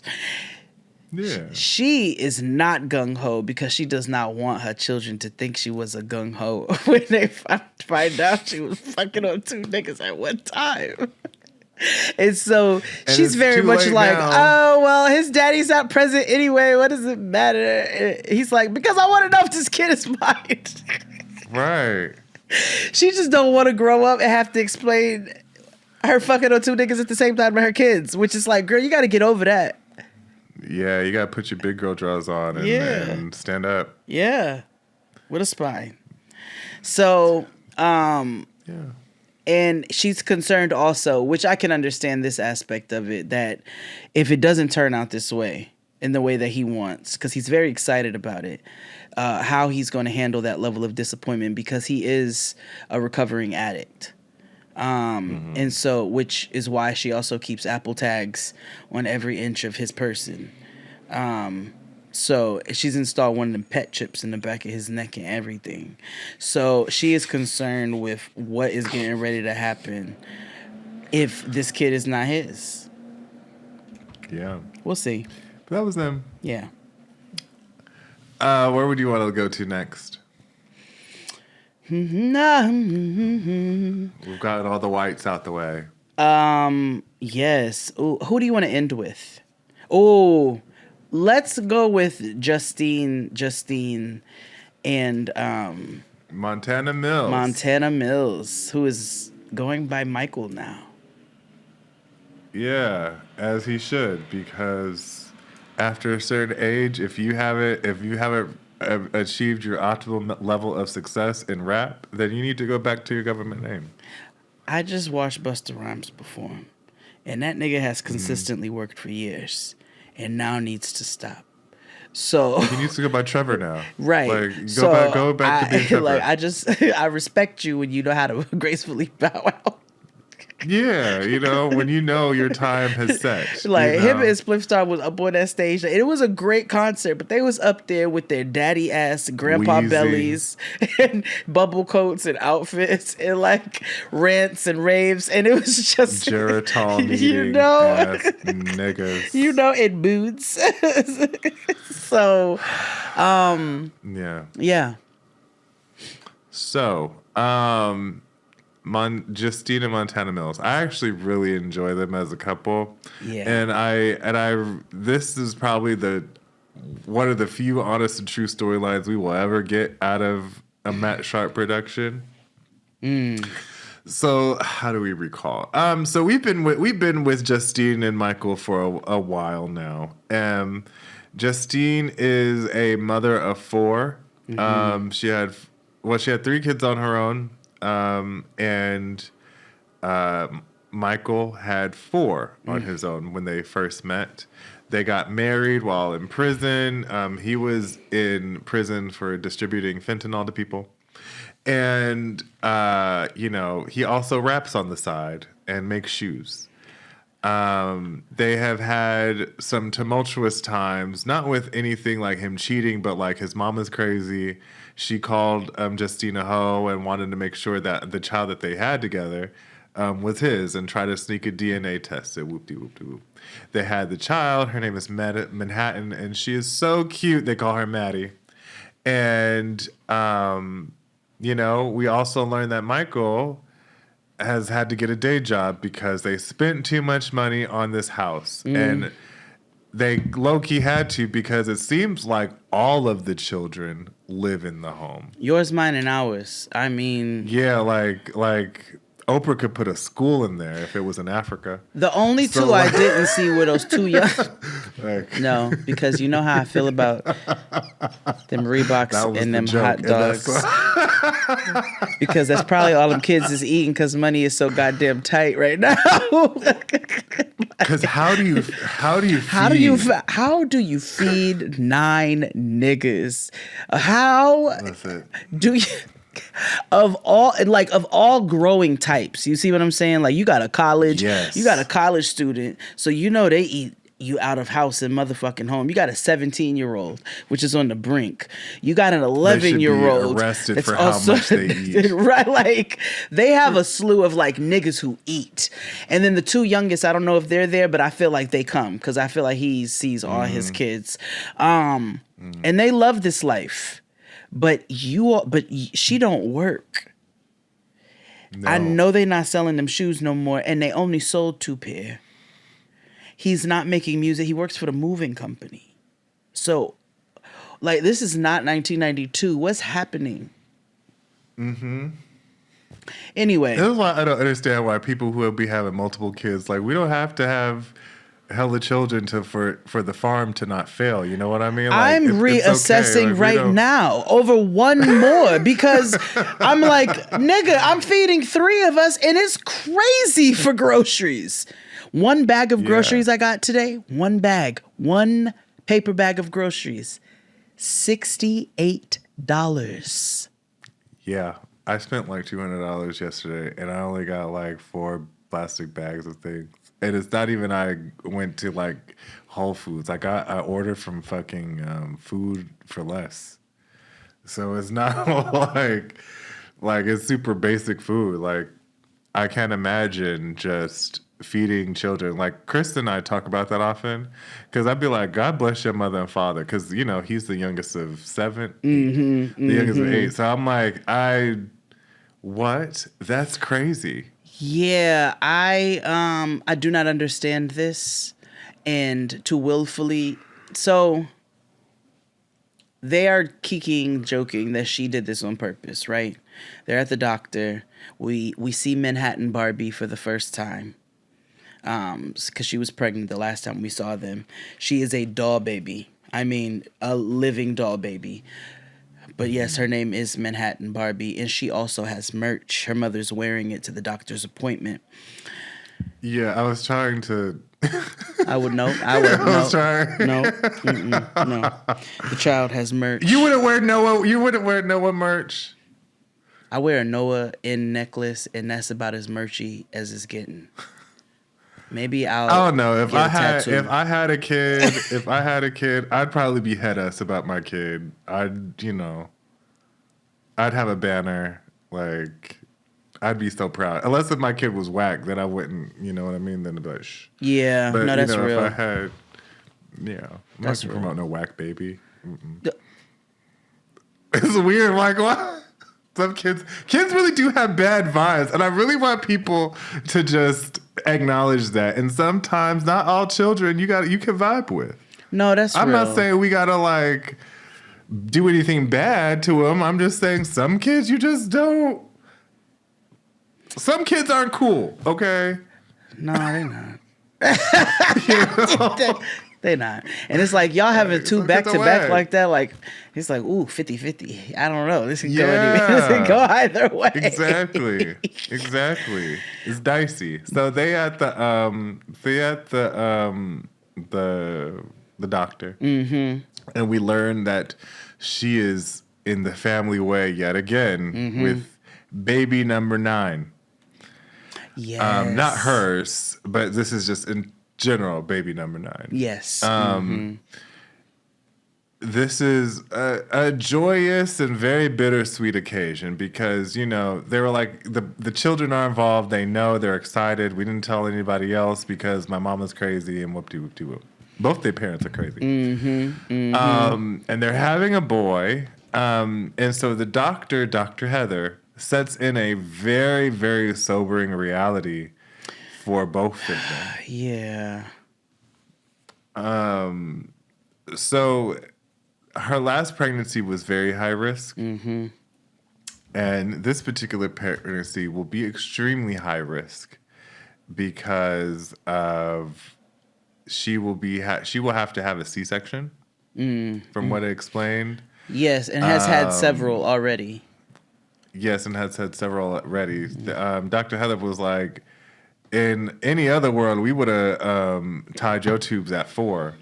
You know what I mean? 3. Because they need to explore. Yeah, they need to explore a permanent birth control scenario because it's unhealthy for her to carry children to term at this point, right? Because C-sections are surgery, and so when you impart trauma to an area that's already had repeated trauma, it's going to weaken that area, your muscles, all of those things. And so it is dangerous for her at this point. Like, they are being very stern, actually, and expressing disappointment in her getting pregnant again. Because she has been told that this is a really dangerous scenario. And they talk about all the ins and outs, and you can imagine how grave it would be. And they even include death, right? They talk about, do you have a living will and testament and blah, blah, which she does not. And so Michael is like, I don't want to have this conversation. And he's very much like, I don't know what I would do without Justine. And of course, that's what you would say about your partner, right? Like, I don't know what I would do in this world, in this life. And Justine is like, I hear you, King. Yeah. However, if something happens to me, these other kids got to live too. So we need to have a plan in place. Like, regardless of, like, I understand what this is and whatever, but like, it's scary and I'm scared shitless because she admits that because she was scared the last time when she had Maddie. Yep. Mm-hmm. And she tells him, like, you got to finish the job, bro. Like, you got to put on your big man panties and be a father. She was like, I don't want tubes down my throat. I don't want to be kept on life support long if it gets to this. You know what I mean? Like, he was like, well, I have different expectations and wishes. She was like, this isn't about you. This is about me and the quality of life for the children. Yeah. And so you can tell this season is going to be primarily focused on what that looks like. You could also see him having a little pushback from getting a vasectomy. Yes, which that irritates the fuck out of me. Like, that irritates the living fuck out of me. But I do. Men are weird about that. Yeah, they are, and that's just not fair whatsoever to anybody. Especially when there is only but so much physical anything that you have to do. So go to hell. But also, as far as the concern around the health, I've heard from many people, and even from other birthing people who have been faced with not necessarily this scenario, but high risk. That, it's like they're like, it's the baby first, the baby over me. And then I've heard from many people like, I want my partner. And so that's a really difficult place to be, because also you all have a tribe. You have a village. And I'm sure the thought of not having not only the person that you are the most in love with, but also the person who you are raising all these other humans with, like, that thought has to be frightening. And so I can... that vasectomy bullshit aside, I can understand, because he looked like he was about to shit a brick the whole time. And initially I was like, oh, this nigga is not, he's stressed about money, he's not happy. But no, it's much deeper than that. Like, he is facing the risk of losing his life partner and the mother of his children and children living with him. So yeah, that's rough. Yeah. But that was them. Yeah. Yeah. Where would you like to move on to? Who would you like to end with? Because we have two more couples. Rudy Huxtable and Big Brother. We can end with them. Oh, we end with Rob and Tennie. So we'll go with Z and Rob. Or Z and Troy. Boot up.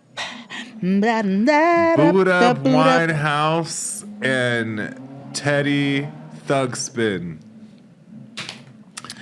Oh. So we just met them like the other day. Yeah. Boot up Winehouse, makeup poisoning, in Troy. So like they're from Western and Central New York, respectively.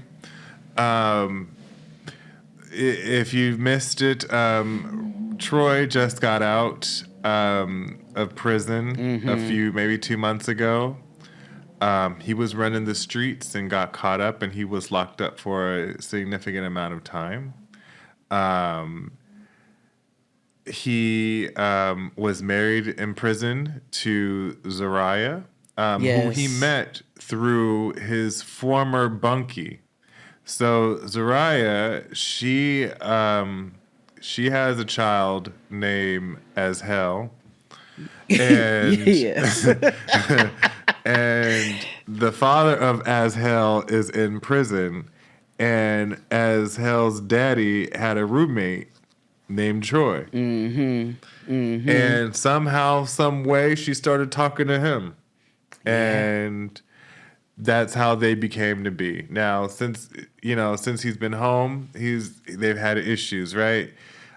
He has a baby mama who Zeruiah in her head thinks that she wants Troy back.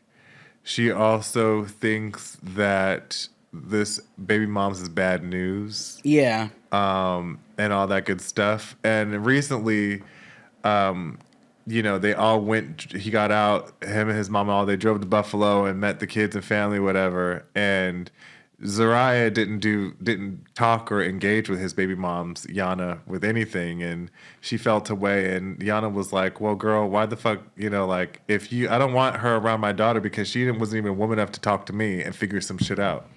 Yeah. And that's where we are. Yeah. Also, Z owns a Wind Up Boot House owns a nonprofit called Project Heal, and that's what brings us here to today. Mm-hmm. So they're up fussing with each other because they don't know how to communicate effectively.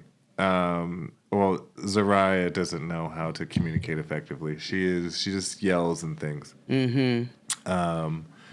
And so, like, they're fussing in the confessional. They just start fussing, blah, blah, blah.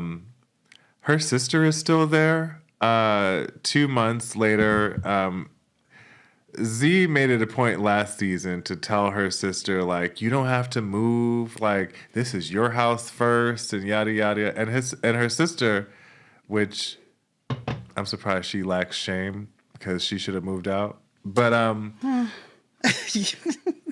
here's my thing. I would have moved out because, like, I just I'm don't not want to winning be against a husband and wife, regardless, right? And I also don't want to be a part of that. Like, I don't want to be a part. My own sanity. Yeah. I don't want to be a part. So I would just remove myself from the situation because you're not going to remove him from the situation. You know what I mean? Mm-hmm. So,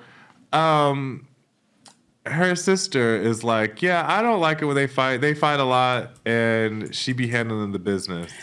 And I could see that Zeruiah is low-key and abusive, verbally abusive person. She said, I feel bad for him. He be looking like a sad puppy in the corner. When somebody describes somebody as that, she said, my sister is a fucking monster, in so many words. Yeah. You know? Right.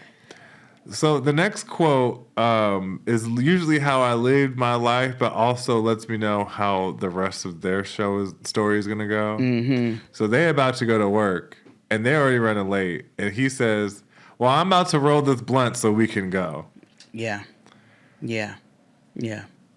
As never identified with anything more. I felt the same. Show. I felt the same way. I was like, I too, enjoy my morning libations. Not before I, head to take the kid to school, but Yeah, no. once I've settled, you and gotta. everything, Yes, but also, and I understand smoking before work. However, this is your first day. Like, you know what I mean? Like, wait until later. Like, you know what I mean? Like, I understand, like, weed is important and it's medicinal, but I think in this regard, and I don't know, is he on papers still? This nigga has an ankle monitor on, so... Yes, he does. Yeah, you're right, he does. So I would not have admitted to smoking weed on camera. I don't know the stipulations around it. Actually, I wouldn't give a shit. I wouldn't, just in general. Well, I get that because our shit is fucked up, and they'll take some shit that's. But now that I think about it, it may not be against parole because it's legal in New York. That's fair. It's legal in the state of New York. So, but also alcohol is legal, and some people's stipulations are that they're. But I would imagine that he's not. Well, I would have maybe a couple of episodes ago said he might not be so stupid as to smoke on camera if it's against his parole. But given how this particular situation panned out, I don't know if I can say that with certainty now. Yeah, Yeah, nah. Okay. Yeah. I don't know, bro. Yeah. And I definitely forgot because they made it a point to show to the camera to zoom in on that big clunky ass ankle monitor. Because at first I was like, her respectability politics are like wilding right now, and then the ankle monitor was. I was like, ooh. It's hard.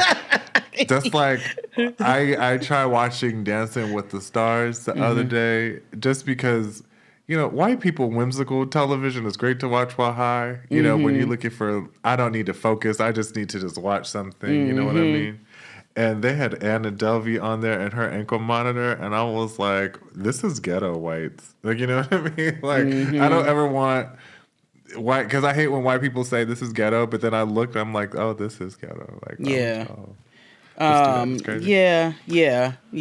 But anywho, back to Boot Up Winehouse and Teddy Thugspin. So they're on their way to Project Heal. Yes. Project Heal is a org that Z started to a nonprofit for mental health recovery for the formerly incarcerated. Right? So they do mental health services, job placement, all those things that a nonprofit would do, in wherever you would work, right? So this is his first time being there because remember, she's given him a job there. They are co-partners, just like Toilet Tissue did. However, she made him director of community engagement, which is a shady ass title. So he doesn't do anything for real. He just engages the community, meaning like, hey, I'm the poster boy because I've been in prison and I'm out. Look at me. Like that's exactly and you engage other niggas just like that. That's literally what he does. So, he meets the staff, which is only 2 other people. So Dr. Stud, who, she's down with the get down. And then you have nice social worker lady. I didn't really get their names, but they seem nice people in here for the cause. I did. Ashley and Dr. Ednita. Yeah, Dr. Stud and nice social worker lady. I've never heard anybody's name Ednita. That was a new one for me. I'm sure her mom was named Anita and her daddy was named Eddie. Ed, yeah, and it was something dotish that they pulled together. Yeah, you're right. Ednita. So, I gotta say, Project We Got Y'all or whatever the fuck, nice space. Important to the story. So it's a really nice spot. It's all glass and everything. And the nice social worker lady is like, he cool, but I don't know him. Yeah, they both was looking like, this is shaky. Him. And again, as we have stated before, we have seen a shaky ass situation where a bitch with a sketchy tax service on this show introduced her husband to her employees as their current boss via a jail phone call.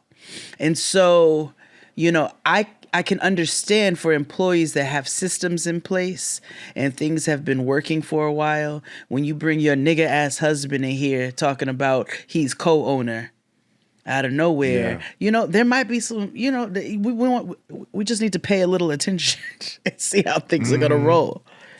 Exactly. So, they have the first sit down, right, of meeting each other, what's going to go down, and whoop-de-whoop-de-whoop. She shows him his office. This is his first office gig. He's only been worked in factories or blue-collar type things. So, he's excited. Yeah. And you can tell he's excited because he begins to compare this to the streets. And niggas love making... comparisons to street life, because he was like, I'm basically running my own gang. Yeah. And that was his quote. Like, he feels like he's running his own game. Yes. And my note says right after that, oh baby, this isn't gonna last. Because if you think that you're gonna run a nonprofit like a regular business, because that's what he thinks this is, you got another thing coming. Which he did. Yeah. Because he did not understand. I said he doesn't understand business, and he doesn't understand nonprofits at all. At all. No.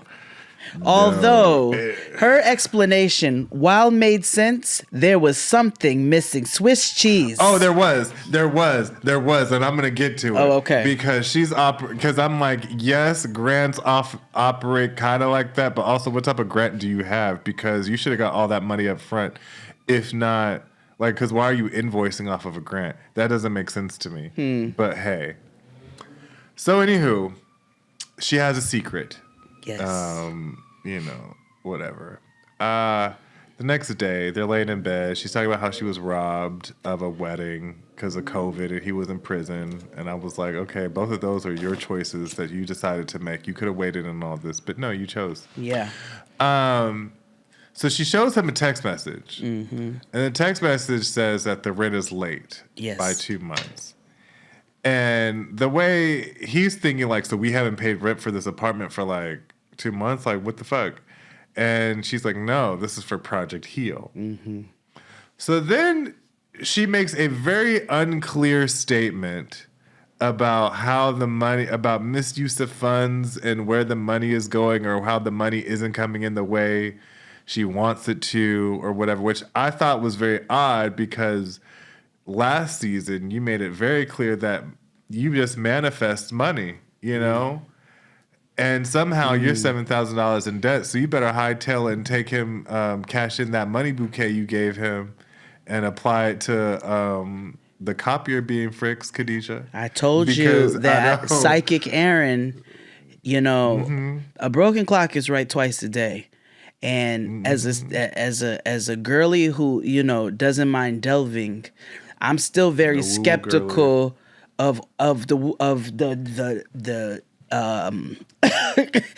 the barrage of woo-woo girlies that have arrived on the scene, and you need to be doing your due diligence as to what people are really into. You know what I'm saying? And what they're really doing this for. And Psychic Aaron also told her, don't do this. But Psychic Aaron didn't give her any advice about herself. She didn't give her any readings about herself. It was more about her dealings with this nigga. And see, what I am realizing is outside of this nigga just not needing to have any hands in this business whatsoever, Mama is like a mess. Because also, as you are $7,000 in debt, let us forget that when this nigga got out, how long is he out now? How long he been out, they said? About 2 months, I think. You gave him a bouquet of money roses. So your story of how, you know, the money is coming in and who you had to pay and so forth. So there's also some extreme mismanagement happening here. Yeah. And so Teddy Thugsbin is kind of upset, right? Because again, he doesn't understand nonprofit, but he's also like, he realizes that like he's not getting any income either because the business isn't making money. And so he's pissed that he acts just like his mother Karen. Ooh. Oh, when he gets mad, he turns just into his mother. And you know, she's trying to explain to him, and she's trying to like what you call babyface herself, like making herself like she's like a victim or whatever, because she's like doing this. Like, let's work this out. Like, now, and we've heard how she gets down. Like, she will call him she would call him the F word if she could. This bitch fucked herself with a cross last time, okay? Yeah. Like pea soup. Head spinning. So yeah. I'm not buying it. He also did bring up a valid point. Again, this nigga knows nothing about nonprofit, but how much have you all really, for him to be your co-partner, you started this off of an idea and some jail phone calls that y'all were having. Like, how much due diligence did you do? A. And also, you weren't upfront with what the financial situation was as soon as it started happening, and you cheated on this nigga a year ago. So he don't know shit about shit, but you're not making this. You're not.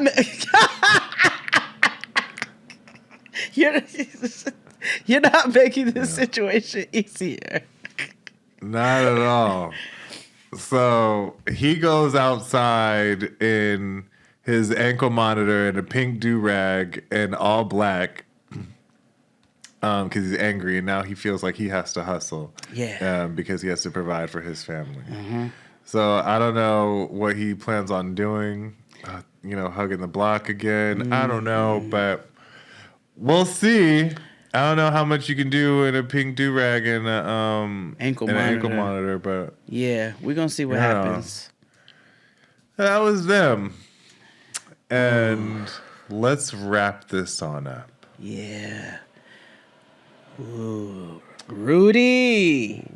With Rudy Huxtable and Rob, who I'm assuming used to play for the Washington Commanders or some football organization at some point. Because he gives ex-footballer. You know what I mean? Like, he didn't have time to do that. He was in jail for 16 years, but... Yeah, I know. But that's what the energy that he gives retired NFL players. He gives retired military. That too. Well, football also operates like the military. Yeah, they stole the name football and put it to a completely different sport where the rest of the world does not call. There was a whole game called football. Yeah. Yeah. The audacity of these motherfuckers. History. But anyway, Big Brother Rob. So a little backstory for you all. Tennie, a.k.a. Rudy Huxtable, lives in Yukon, Oklahoma. Diamond Teeth. They call her Teenie, but it's spelled Tennie. We call her Rudy. You can go look and see why. Rob is Big Brother because when Rob was in jail for 16 years, I think they've been married for 5, and Rob had cameras set up all over the home where he could monitor everything that was going on, from what the children were eating out of the refrigerator to who was visiting to, watching her sleep. Did all this from his jail cell. He's now out. He's been out for 6 weeks, and they are a happy family. This is one of the few times we've seen where the kids, let me not say that because there have been times, but in this particular case, as it pertains to them, the kids are fully comfortable with him, actually. While we had a lot of reservations about those stupid fucking cameras and the invasion of their privacy, they liken him to the missing puzzle piece of their family, and they really are like a little foursome unit. Yeah, I was like, okay, I see how this works. He's not that toxic. I thought, this would be a little bit different. He is institutionalized, and he is a nigga, but he is not overtly poisonally toxic. No. Yeah. No. Remember his big secret last time was that he had his ex tatted on, like her whole face tatted on his shoulder. Yeah. And he never told he never told Tennie about it. However, they were showering together when he finally got out, and she was like, well, who the fuck is that bitch? And so clearly that's how she found out. She's petty and she brings it up in arguments. Yeah.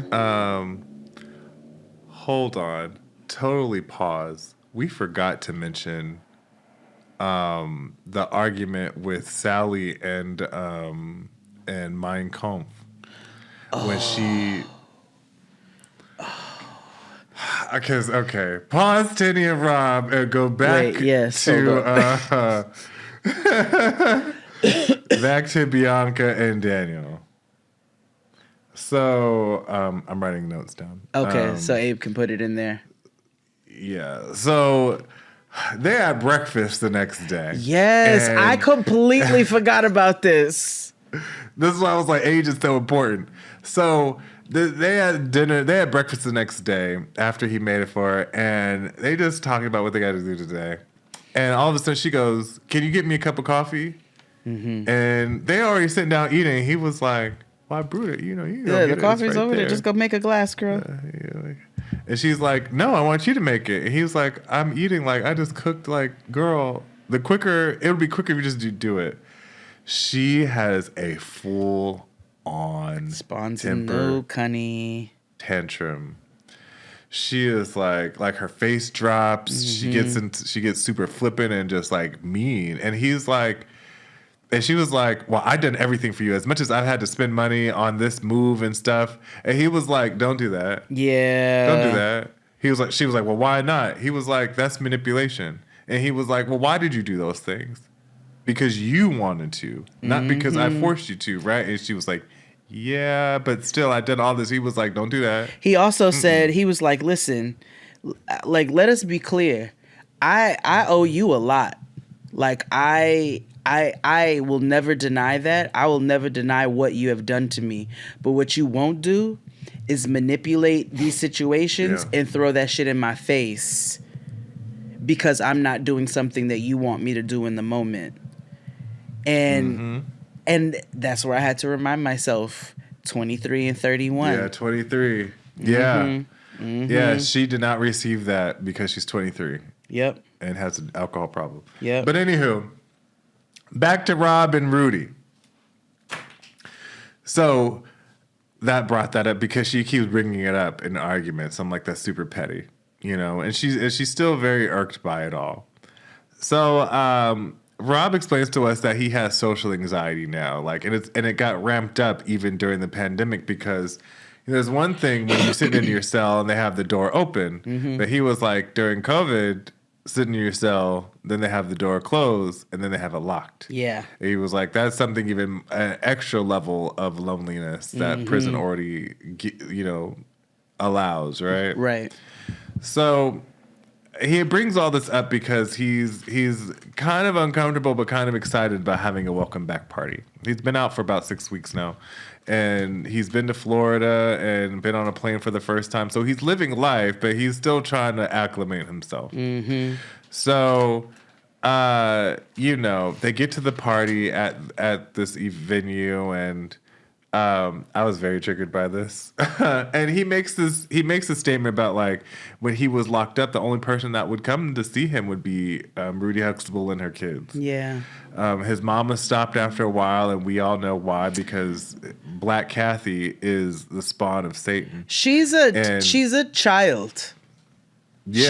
She reminds me of a teenager Chucky. with a bad attitude. No, she's a teenager with a bad attitude. Like that lady has a whole rack of hurt. And she does. We'll get to her. We're gonna get to her because I have thoughts for when she comes in. So they're calling people to be like, "Are you coming?" And he's like, and they're like, "Nah, I got X, Y, and Z." And they finding excuses out the ass. Baby, Like when that lady said her fucking allergy, my allergies, and I can't be in the sun because of my eye, I was like, that was wild. It reminded me of when Royce had that fashion show on Basketball Wives, and Jennifer and Evelyn were like, I can't go. And Evelyn was like, somebody broke into Dolce. And like nobody. And Royce was like, bitch, I know you lying. Like, no, you're not. Sorry, Tube Top. Nobody wants to come to your party. Yeah, not at all. So eventually her homegirl comes and trying to figure out like, well, where his family at? I'm trying to meet him, trying to understand who this nigga is and where he came from. And then eventually his mama and peoples came, right? Her mom shows up, then his mom shows up, and we get active. Yeah. Now, apparently, last time we saw them, Tennie explained to us that she gets along with everybody in his family except his mama. And that's because Rob put them in a very fucked up situation. Yes. Basically, Rob told Tennie to give his mama $500 and then asked Tennie to ask his mama for it back.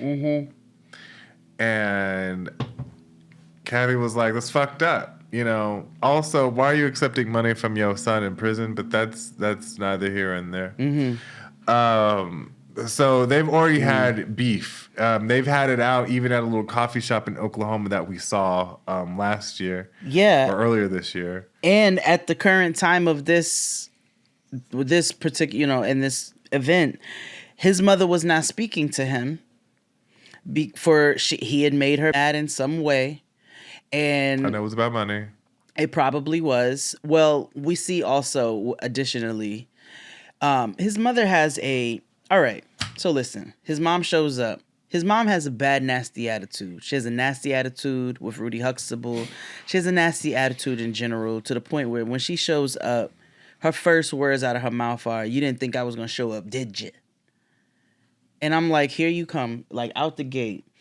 So she immediately, even though this is a celebration of him coming home, she immediately she victimizes herself, which is what she did in the conversation with Rudy Huxtable last season.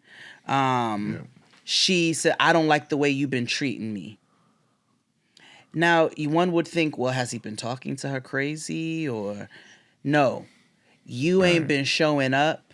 You ain't been spending no time with me. You left me for another family. You left your family for another family. Now, we've had the Rolling Stone conversation many times on this show. And there are niggas who fully abandon whole families to raise brand new families. Mm-hmm. This nigga had as a wife and has taken her kids on as his own. He did not have kids. He did not have another wife. He had a mother and some siblings. So this sounds like some misplaced bitches abandonment issue. Bitches dress their sons like the niggas. Oh yeah, Jalen is my king. Yeah, and I think he has been her king, even all this time, even in prison. On top of the fact that she is developmentally, she's not developed emotionally. Excuse me. Since I don't know, 16. Like, there's a serious case of arrested development here. Yeah. I'm about to say something very controversial. This might get us canceled. I don't know, but it's very true.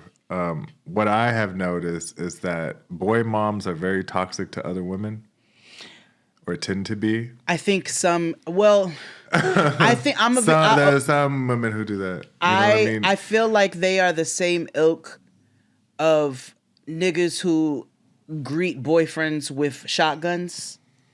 Yeah. It's the same ideology, it's weird. Problematic ideology.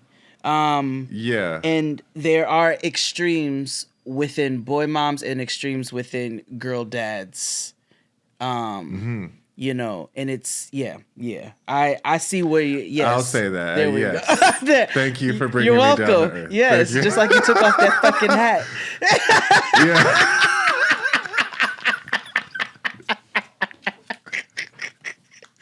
XD had a different hat on earlier, and I shamed him privately. You didn't shame me. I'll say I was wearing a Harris Walls hat. However, I realized now you about to get the pink rose in my fucking messages again, telling me that I hate the government. Well, and I'm I would explain. It has nothing to do with that. It's more so like it is a political endorsement, and I don't want that to be. You know what I mean? And as much as I say I'm not, it is a symbol of, and I don't want that to come across in the show. Fair. But yeah. And no, we're not saying don't vote or didn't don't. Say that either. We didn't say that. An endorsement is different than. Actually, like my ballot came in the mail this morning. Actually, so it was like, oh, can you see? Mm-hmm. Yeah. Yep. See it. Yep.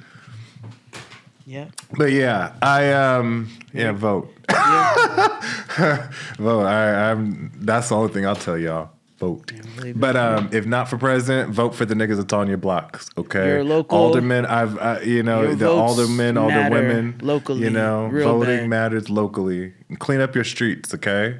And get the gross politicians out that don't need to be there. But anywho, hold on real fast before you move on. Mm-hmm. Speaking of cleaning the streets, me and this sanitation cop. When I tell you we got beef with each other, this nigga this nigga be looking for me now. He be looking for me. And I like to play. What happened? Because I was parked on the street cleaner side, but I was sitting in the car. And the caveat of a ticket during street cleaning is if you sitting in a car, usually they'll walk up and be they're in the car, and then they keep it pushing, right? Uh-huh. Not this nigga. This nigga stood adjacent to my fucking driver's seat and looked at me through the rearview mirror. I mean, looked at me through the front mirror, and I was like, you're a nasty, nasty, nasty epithet right now.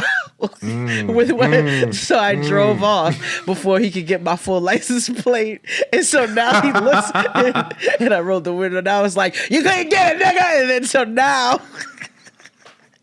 He be looking for me, and I always drive off. And it's a game of cat and mouse.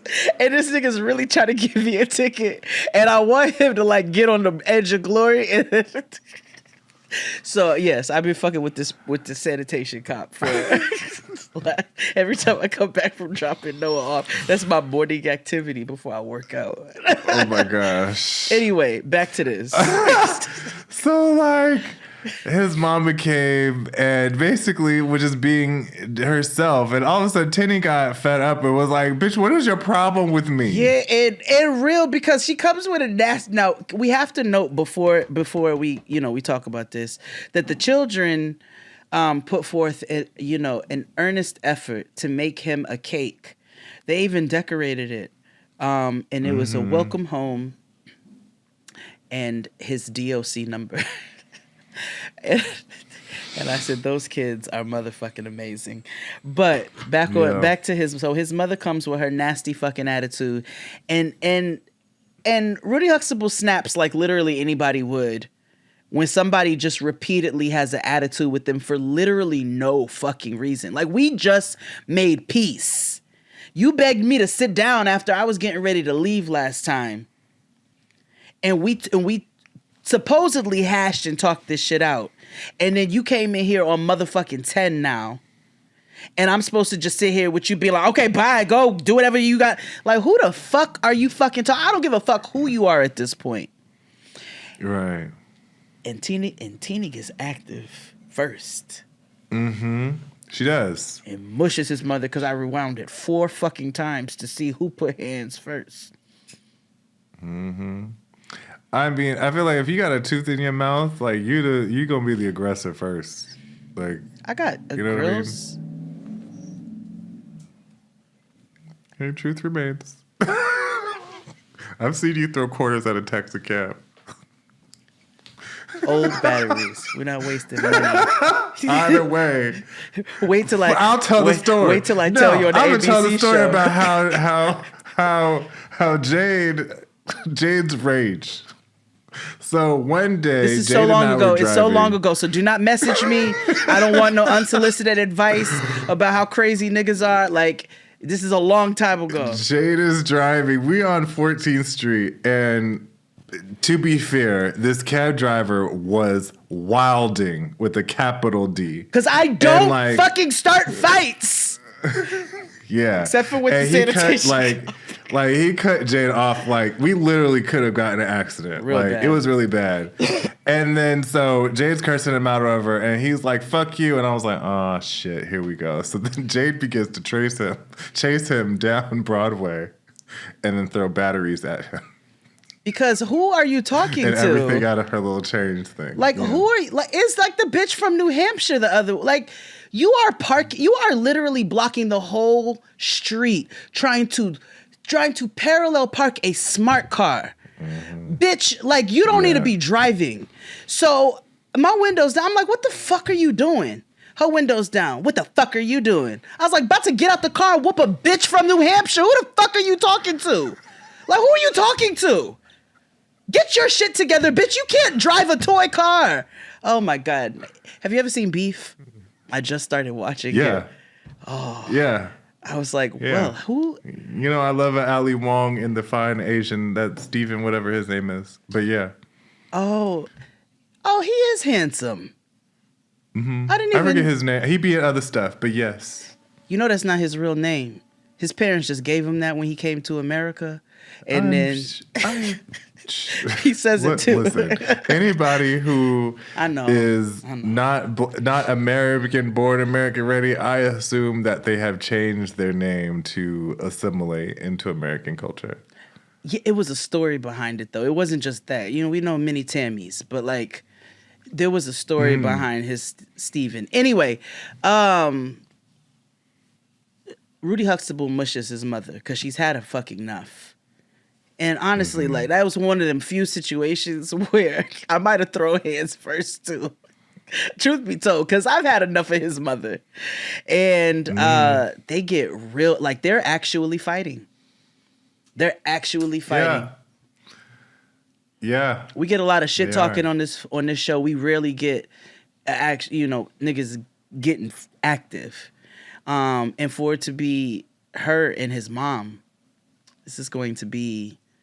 We're opening up hot. I know. It was a great episode. They came I in with the enjoyed it. heat. That's why they gave us did. that shitty ass finale of Love After Lockup, because they knew they was about to come with the heat. They knew. They did. They knew. So yes, that was today's episode. If you're looking for future Love and Life After Lockup recaps, they'll be on our Patreon. $9.99 to join. And you get more, and where that came from. So we'll see you all next week. Yeah. Or on the Patreon every day, because that's where we are. Literally every day. Yeah, but until next time, friends. Bye. Later.